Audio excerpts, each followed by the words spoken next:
Hello friends, आज हम कुछ टेक्निकल एनालिसिस से हटकर स्टॉक मार्केट के बेसिक्स समझने की कोशिश करेंगे। अब तक हमारी टेक्निकल एनालिसिस की क्लासेस चल रही थी जो कि इन्फॉर्म्ड इन्वेस्टर्स के लिए थी, लेकिन जो बेसिक जो इन्वेस्टर होता है, जो स्टॉक मार्केट के अंदर एंट्री करता है, जो नोवाइसिस होते हैं, न्यू एंट्री उनका स्टॉक मार्केट के अंदर हुआ होता है या थोड़ा बहुत टाइम हुआ होता है उनको इन्वेस्टमेंट अपना स्टार्ट किए हुए, उनके माइंड में, उनके जहन में कुछ क्वेश्चंस होते हैं कि कैसे इन्वेस्टमेंट करना चाहिए, कब इन्वेस्टमेंट करना चाहिए, कितने टाइम पीरियड के लिए करना चाहिए, क्या डिसिप्लिन फॉलो करने चाहिए शेयर मार्केट के अंदर, क्या रूल्स फॉलो करने चाहिए।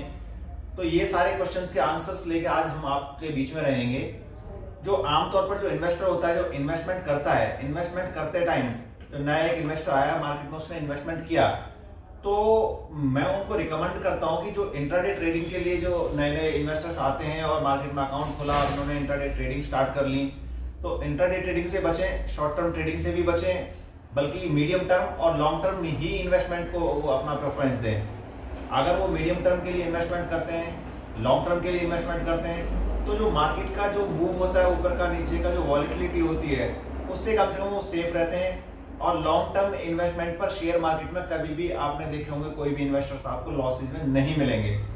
एक सर्टेन टाइम के लिए हो सकता है कि आपका जो पोर्टफोलियो है, आपका जो वैल्यू ऑफ स्टॉक है, कभी नीचे आ गया, कभी ऊपर चला गया, लेकिन अल्टीमेटली अगर आप उसमें अपना इन्वेस्टमेंट कंटिन्यूस रखेंगे और एक लॉन्ग टर्म प्रोस्पेक्टस के साथ में इन्वेस्टमेंट रखेंगे, तो वो इन्वेस्टमेंट आपको एक अच्छा रिटर्न देगा, एक मोर देन मॉडरेट रिटर्न देगा और रिस्क भी मिनिमाइज रहेगा आपका। और हमेशा शेयर मार्केट में इन्वेस्टमेंट करने से पहले थोड़ा सा होमवर्क खुद भी कर लें। होता क्या है कि अमूमन जब इन्वेस्टमेंट करने के लिए लोग आते हैं, जब नए अकाउंट खोलते हैं और ट्रेडिंग स्टार्ट करते हैं, तो सबसे कम रिसर्च, सबसे कम स्टडी ही स्टॉक मार्केट के अंदर करते हैं। बल्कि मैं समझता हूँ यही एक इतना ट्रिकी बिजनेस है कि जिसकी जितनी स्टडी कर ली जाए उतना कम।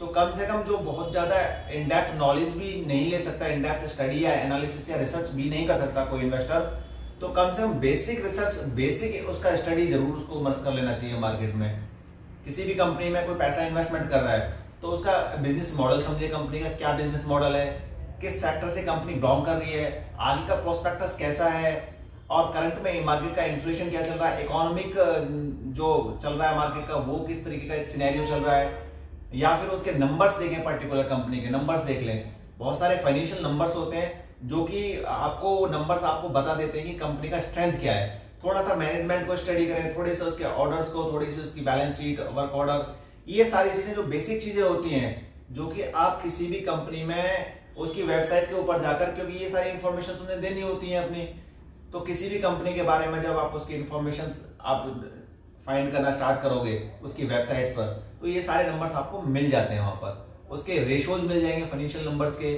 उसके आपको प्रॉफिट एंड लॉस अकाउंट मिल जाएंगे, बैलेंस शीट्स मिल जाएंगी, और दूसरे फाइनेंशियल नंबर्स जो भी आपको रिक्वायरमेंट है वो मिल जाएंगे। अगर आप थोड़ा बहुत टेक्निकल देखना चाहते हैं तो देख सकते हैं, अगर आपको थोड़ा सा उसका प्रैक्टिस है तो। अदरवाइज ये बेसिक स्टडी तो कम से कम आप अपनी करें। और एंट्री लेते टाइम स्टॉक मार्केट में एक चीज और अपने माइंड में रखें हमेशा, कि हमेशा हर वक्त स्टॉक मार्केट में एंट्री का समय नहीं होता।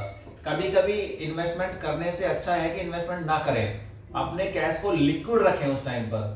अगर आपके पास में मार्केट में पैसा है तो इसका मतलब नहीं कि वो बेस्ट डे या बेस्ट ट्रेडिंग सेशन वो अभी है, आज ही है, या वो बेस्ट स्टॉक अभी आपको मिल रहा है मार्केट के अंदर। तो आप थोड़ा सा वेट कीजिए, मार्केट के अंदर एक अच्छी अपॉर्चुनिटी आइडेंटिफाई करने का कोशिश कीजिए। जब किसी स्टॉक को लेके कोई अच्छी न्यूज, अच्छे कोई साउंड उसके लिए खबर कोई मार्केट में आता है, या फिर उसका फ्यूचर का प्रोस्पेक्टस दिखता है, कोई बहुत अच्छा कुछ ऐसा एक सराउंडिंग, कुछ ऐसा एक माहौल बनता है कि उस में पर्टिकुलर स्टॉक में इन्वेस्टमेंट करने जैसा कुछ बनता है। जैसे कि डिमोनेटाइजेशन के टाइम में आपने देखा था कि जो इस तरीके के एनबीएफसी से पेटीएम टाइप, उनका एक चलन बना था अच्छा खासा, क्योंकि सारी की सारी ट्रांजेक्शन ऑनलाइन स्टार्ट हुई थी। तो इस तरीके की जो कंपनियां थी काफी अच्छा ग्रो करी। पेंडेमिक में अभी आप देख रहे हैं कि पेंडेमिक चल रहा है, इसमें जितनी भी मेडिकेयर और हेल्थ केयर से रिलेटेड जितनी भी सारी कंपनियां हैं, काफी अच्छा उन्होंने परफॉर्म किया। तो वेट करना चाहिए मार्केट का। मार्केट हर सेक्टर में एंट्री करने के लिए आपको समय देता है, हर स्टॉक में एंट्री करने के लिए आपको समय देता है। तो समय का इंतजार करें, हैस्टी ना रहें, बहुत ज्यादा जल्दबाजी ना करें, किसी भी समय पर कभी भी स्टॉक के अंदर एंट्री ना करें। वेट करें, जरूर आपको वो अपॉर्चुनिटी देगा, जरूर वो आपको मौका देगा एंट्री करने का। और एग्जिट करते टाइम भी अपना एक माइंडसेट रखें। जिस टाइम आपने स्टॉक मार्केट के अंदर एंट्री किया है, जिस पर्टिकुलर स्टॉक में आपने एंट्री किया है, उस स्टॉक में एंट्री करते टाइम ही आपका अपना प्रोजेक्शन एंटिसिपेशन होना चाहिए कि कितने टाइम फ्रेम के लिए आप उसमें इन्वेस्टमेंट कर रहे हो। उतने टाइम फ्रेम के लिए अगर आप उसमें इन्वेस्टमेंट कर रहे हो तो फिर उसमें फियर और पैनिक या फिर ग्रीड जैसी कोई चीज नहीं आनी चाहिए। तो वो टाइम फ्रेम के लिए आप उसमें रिटेन रहें, सस्टेन रहें और मार्केट में अपने प्रॉफिट्स को रीप करते रहें। और जब भी आप अपना स्टॉक का सिलेक्शन करें तो एक चीज और ध्यान रखें, जब हम किसी के फाइनेंशियल गोल्स तैयार करते हैं, किसी अपने क्लाइंट्स के लिए इन्वेस्टमेंट ऑब्जेक्टिव उनके लिए तैयार करते हैं, इन्वेस्टमेंट गोल्स तैयार करते हैं, तो हम उनको एडवाइस करते हैं कि अपने पोर्टफोलियो को मैक्सिमम डाइवर्सिफाई करें। डाइवर्सिफाई का आप मतलब समझते हैं? डाइवर्सिफाई का मतलब है एक से ज्यादा सेक्टर्स के अंदर, एक से ज्यादा असेट्स के अंदर इन्वेस्टमेंट करना। जब हम किसी का फाइनेंशियल गोल डिसाइड करते हैं, तैयार करते हैं, हम उन्हें रिकमेंड करते हैं कि गोल्ड में भी पैसा इन्वेस्टमेंट करें, कमोडिटीज में भी इन्वेस्टमेंट करें, बॉन्ड्स के अंदर भी करें, एफडीज के अंदर भी करें, पोस्ट ऑफिस स्कीम या पीपीएफ में भी इन्वेस्टमेंट करें, शेयर मार्केट के अंदर भी इन्वेस्टमेंट करें, और जो फिक्स असेट है लैंड जैसे कि उसके अंदर, प्रॉपर्टीज के अंदर भी इन्वेस्टमेंट करें। तो हम पोर्टफोलियो को डाइवर्सिफाई करके चलते हैं। किसी भी एक पर्टिकुलर सिचुएशन के ऊपर, एक पर्टिकुलर किसी भी सेगमेंट के अंदर, एक सेक्टर के अंदर किसी भी वजह से कोई करेक्शन आता भी है तो बाकी उसको बैलेंस करने का काम करते हैं। तो इस तरीके से जितना ज्यादा आपका पोर्टफोलियो डाइवर्सिफाई होता है उतना ही साउंड आपका इन्वेस्टमेंट रहता है।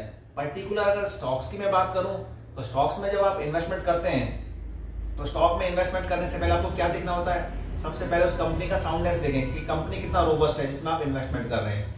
फिर उसका आपको सेक्टर का सिलेक्शन करना चाहिए, सेक्टर को सिलेक्शन करें कि किस सेक्टर में, लेकिन आपको स्टार्ट ऊपर से करना चाहिए। पहले आपको इकोनॉमिक कंडीशंस को स्टडी करें, थोड़ा सा सेक्टर्स का सिलेक्शन करें। आपको हेल्थ केयर में करना है, आपको फार्मा में करना है, आपको एफएमसीजी में करना है, आपको ऑयल मार्केटिंग कंपनीज के अंदर इन्वेस्टमेंट करना है।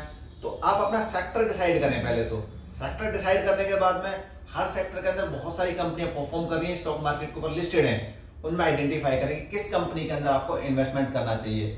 जिस कंपनी के आपको इन्वेस्टमेंट करना, थोड़ा सा रिसर्च उसका भी कर लें, उसके लिए भी रिसर्च करें।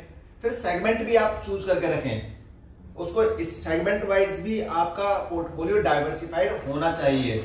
लार्ज कैप में आपको कितना इन्वेस्टमेंट करना है, मिड कैप में आपको कितना इन्वेस्टमेंट करना है, और स्मॉल कैप में आपको कितना इन्वेस्टमेंट करना है।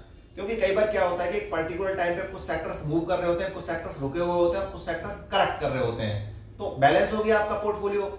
सेम इसी तरीके से जब मार्केट का रैली करता है मार्केट, तो लार्ज कैप थोड़ा सा बाद में चलता है, उससे पहले मिड कैप चलना स्टार्ट कर देता है, और मिड कैप से भी पहले स्मॉल कैप जो होता है वो चलना स्टार्ट कर देता है। तो ये रिटर्न्स, ज्यादा रिटर्न्स देने का पॉसिबिलिटी रहता है इनमें। लेकिन जब मार्केट करेक्ट करता है तो वही लार्ज कैप आपके लिए एक एज का काम करता है, क्योंकि जब मार्केट में करेक्शन आता है तो सबसे कम करेक्शन होने का जो पॉसिबिलिटी रहता है वो लार्ज कैप के अंदर रहता है। लार्ज कैप में कम करेक्ट होता है मार्केट, मिड कैप में उससे ज्यादा करेक्ट होता है मार्केट, और स्मॉल कैप उससे भी पहले करेक्ट होता है। यानी कि अगर मार्केट टूटता है तब भी इनका प्रोबेबिलिटी तेज रहता है, और मार्केट बढ़ता है तब भी स्मॉल कैप का और मिड कैप का प्रोबेबिलिटी और इनका जो स्पीड रहता है निकलने का वो तेज रहता है। तो पोर्टफोलियो को डाइवर्सिफाई करके चलें। अगर आपने पोर्टफोलियो अपना डाइवर्सिफाई कर लिया तो डैम श्योर कि आप रिटर्न्स लेंगे, अच्छे रिटर्न्स लेंगे उसके अंदर। और एक चीज का और आपको ख्याल रखना है, मार्केट के अंदर अमूमन ज्यादातर इन्वेस्टर्स आते हैं, जो नए ट्रेडर्स आते हैं, जो नोवाइसेस जो मार्केट के अंदर आते हैं, एमेच्योर्स मार्केट के अंदर होते हैं, क्या करते हैं, बहुत सारी इंफॉर्मेशन उनके इर्द गिर्द आजू बाजू दाएं बाएं फ्लो करती रहती है। क्योंकि नए नए उन्होंने एंट्री किया होता है, गूगल भी करना होता है, यूट्यूब भी करना होता है, उन्होंने चैनल्स भी देखने होते हैं बिजनेस, और उनके यार दोस्त जो फ्रेंड होते हैं, ब्रोकर होते हैं, सब ब्रोकर होते हैं, उनसे भी इंफॉर्मेशन वो गैदर करते हैं। और बहुत सारी टिप्स देने वाली कंपनियां, एडवाइजरी कंपनियां भी इंडिया के अंदर बहुत सारी हैं, वहां से भी अपने अपने नंबर वहां पर रजिस्टर करके रखते हैं, वहां से भी एडवाइस लेना स्टार्ट करते हैं। लेकिन इतना बड़ा कंफ्यूजन इन सब चीजों के बीच में हो जाता है कि कोई भी ट्रेडर अपना प्रॉफिट नहीं बना पाता, वो डिसिप्लिन भी फॉलो नहीं कर पाता, और वो समझ भी नहीं पाता कि जो इन्फॉर्मेशन उसको मिली है वो इन्फॉर्मेशन कहां से मिली है, क्या उसके सोर्सेज हैं, वो रिलायबल इन्फॉर्मेशन है या सिर्फ र्यूमर है। मार्केट के अंदर रिलायबल इन्फॉर्मेशन कम फ्लो करता है। आप एक बात को नोट कर लीजिए, मार्केट के अंदर इन्फॉर्मेशन जो फ्लो करता है वो इन्फॉर्मेशन कम होता है, र्यूमर ज्यादा होता है। तो हमेशा र्यूमर से बचने का कोशिश करें, और उस तरह के टिप्स से, उस तरह की इंफॉर्मेशन जो मार्केट में फ्लो हो रही है उनको अवॉइड करें, और अपनी अगर कोई इन्फॉर्मेशन आपको लगता भी है वैल्यूएबल, आपको लगता है कि नहीं ये फ्रूटफुल इन्फॉर्मेशन है, इसका कुछ लॉजिक है इस इन्फॉर्मेशन का, तो अपने पैरामीटर पर अपने प्लेटफॉर्म पे भी उसको जज करने का काम करें, उसको थोड़ा स्टडी करने का काम करें। कभी भी इस तरीके के डिसीजन लेने से भी बचें कि मार्केट में होता क्या कि आपने इन्वेस्टमेंट किया, मार्केट ग्रो किया, आपका इन्वेस्टमेंट बढ़ा भी, लेकिन एक सर्टेन टाइम पे मार्केट ने करेक्शन दे दिया। जब मार्केट करेक्शन दे रहा है तो उस टाइम पर फियर और पैनिक जैसी स्थिति से भी आप बचें। कोई भी रैश डिसीजन आप ना लें, आप उस टाइम पे मार्केट से भागे नहीं। अगर आपका स्टॉक सिलेक्शन अच्छा है और आपने अच्छी जगह इन्वेस्टमेंट कर रखा है और आपका स्टॉक किसी वजह से मार्केट में करेक्ट होकर नीचे आ गया है, तो वहां पर अपना इन्वेस्टमेंट इंट्रोड्यूस करें, स्टॉक को एक्युमुलेट करेंगे वापस से, क्योंकि स्टॉक के अंदर स्ट्रेंथ है, उसके अंदर अभी ताकत है, उसका मैनेजमेंट अच्छा है, उसके नंबर्स अच्छे हैं, तो वापस से मूव करेगा। तो डोंट बी पैनिक। तो ऐसे टाइम पर पैनिक ना हो, और थोड़ा सा मार्केट ऊपर जाता है तो उसमें बहुत ज्यादा एक्साइटेड भी ना हो। तो एक बैलेंस्ड अप्रोच लेके चले मार्केट के अंदर, ना तो बहुत ज्यादा एक्साइटेड आपको होना। कई बार क्या होता है कि हम स्टॉक्स के अंदर एंट्री करते हैं और 2% का 1% का हमें रिटर्न मिला और हम स्टॉक को काट के निकल लेते हैं। मार्केट ने गिरना स्टार्ट करा तो हम 5%, 8%, 10% तक उस स्टॉक के अंदर बैठे रहते हैं। और हम इन्वेस्टमेंट किसको कहते हैं, एक चीज और मैं आपको बताता हूँ, इन्वेस्टमेंट किसको कहते हैं। एक ट्रेडर इन्वेस्टमेंट किसको कहता है, जिस स्टॉक के अंदर वो फंस जाता है उसको वो इन्वेस्टमेंट कहने लग जाता है। यानी कि कोई स्टॉक लिया और वो स्टॉक करेक्ट कर गया, उसका प्राइस नीचे आ गया, तो वो कहता है कि मैं तो सर लॉन्ग टर्म ट्रेडर हूं, मैं तो लंबे टाइम के लिए मैंने इस स्टॉक को लेके रखा हुआ है। लेकिन ऐसा कम देखने को मिलता है एमेच्योर ट्रेडर्स के अंदर कि आपका स्टॉक रिटर्न दे रहा है, आपने फिर भी उसको लॉन्ग टर्म के लिए रखा। लेकिन अप्रोच आपका उल्टा होना चाहिए। लॉसेस की एक बार को आप निकल भी जाओ मार्केट से, कोई दिक्कत नहीं है, लेकिन प्रॉफिट्स की सिचुएशन में जो आपने प्री डिसाइडेड आपका गोल था, आपका टाइम फ्रेम था, उस टाइम तक के लिए आपने अपना स्टॉक रखना है, उतने प्रॉफिट के लिए आपको अपना स्टॉक रखना चाहिए। होता उल्टा है, लेकिन आपको इसको करेक्ट करना है। You have to be come into the discipline manner. और एक चीज ये है कि मार्केट में जब आप एंट्री करते हो, कई बार क्या रहता है कि मार्केट में बहुत सारे रूमर्स रहते हैं, जैसे मैं आपको बता रहा था कि इतना पैसा मार्केट में 50% रिटर्न ले लिया, 100% रिटर्न ले लिया, ये शेयर 10 रुपए पे ट्रेड करता था 100 रुपए हो गया, 50 रुपए हो गया, रोज सर्किट्स लग रहे हैं। इस तरह की चीजें चलती हैं और होता भी है इस तरीके से। लेकिन इसका मतलब ये नहीं कि वो पर्टिकुलर स्टॉक या पर्टिकुलर सेगमेंट जिसमें हो रहा है ये सब कुछ वो आप ही के लिए, आप उसमें एंट्री करो और उसके बाद भी सर्किट ही ठोकता चले ऊपर की तरफ, ऐसा हमेशा नहीं होता। तो बचें इस तरीके की इन्वेस्टमेंट से कि जो आपको बोरो करके लगानी पड़े मार्केट के अंदर। अगर आपने पैसा कहीं से बोरो किया, बोरो करके आप पैसा लगा रहे हैं, किसी ने आपको एडवाइस किया कि आप ये बहुत अच्छा रिटर्न आता है, देखिए ये पर्टिकुलर स्टॉक 2 टाइम्स बढ़ चुका है, 3 टाइम्स बढ़ चुका है, अगर आपका पैसा यहाँ लगा होता तो इतना पैसा आपका ग्रो कर गया होता। तो आपने क्या सोचा, आप थोड़ा सा उसमें आए, टेम्प्टेड हुए और आपने पैसा मार्केट से बोरो किया और उसमें लगा दिया।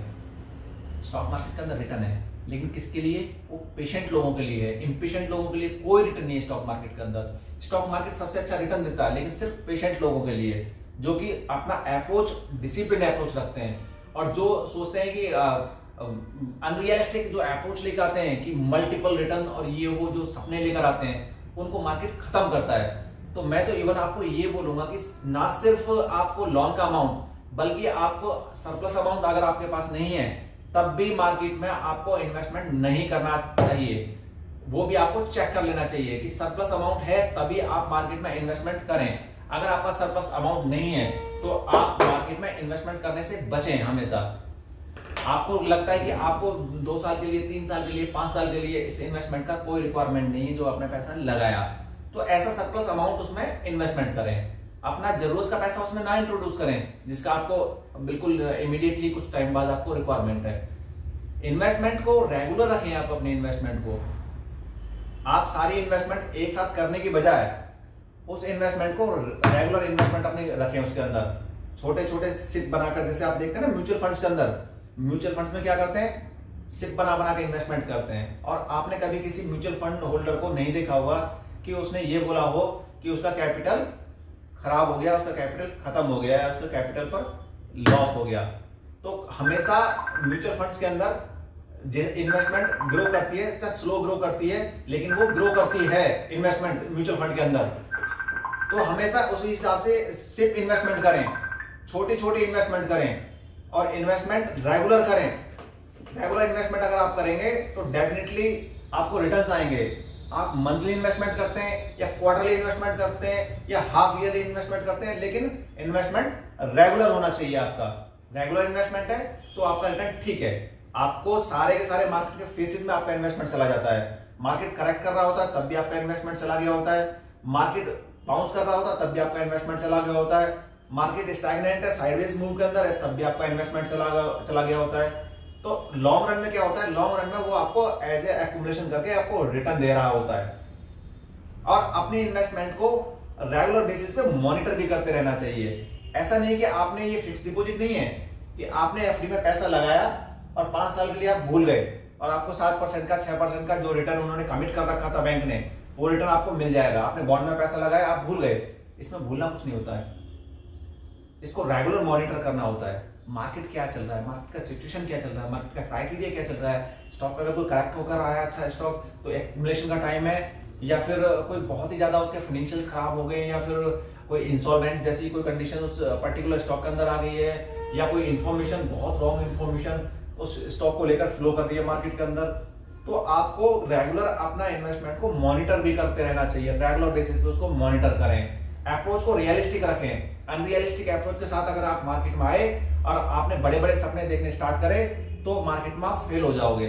जैसे एक बिजनेसमैन अपने बिजनेस में आता है तो सर्टेन एक्सपीरियंस लेके आता है, कहीं ना कहीं वो उसको एक्सपीरियंस करता है, पहले कहीं ट्रेनिंग करता है। जब आप जॉब के लिए जाते हो कुछ ना कुछ सर्टिफिकेशन, कुछ ना कुछ अच्छे अकेडमी आप लेके जाते हो, कहीं ना कहीं कोई ना कोई एक्सपीरियंस गेन करके आप जाते हो, तभी आप प्रमोट होते हो किसी जॉब के अंदर।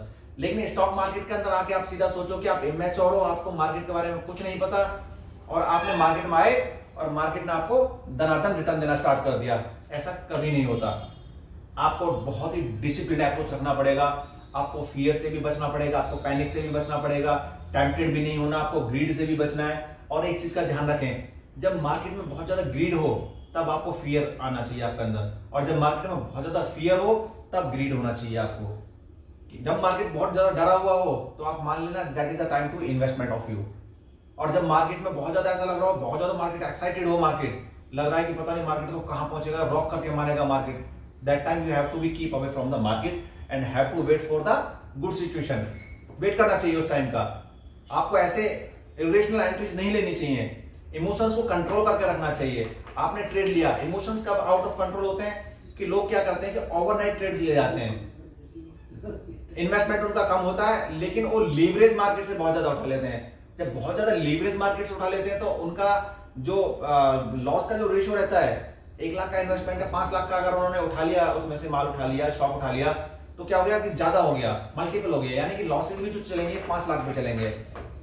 प्रॉफिट्स तो आपने आधे परसेंट, 1%, 2% पे काटना है, लेकिन लॉसेस लंबे हो जाएंगे, वहां पे फियर आएगा, पैनिक आएगा, डर आएगा।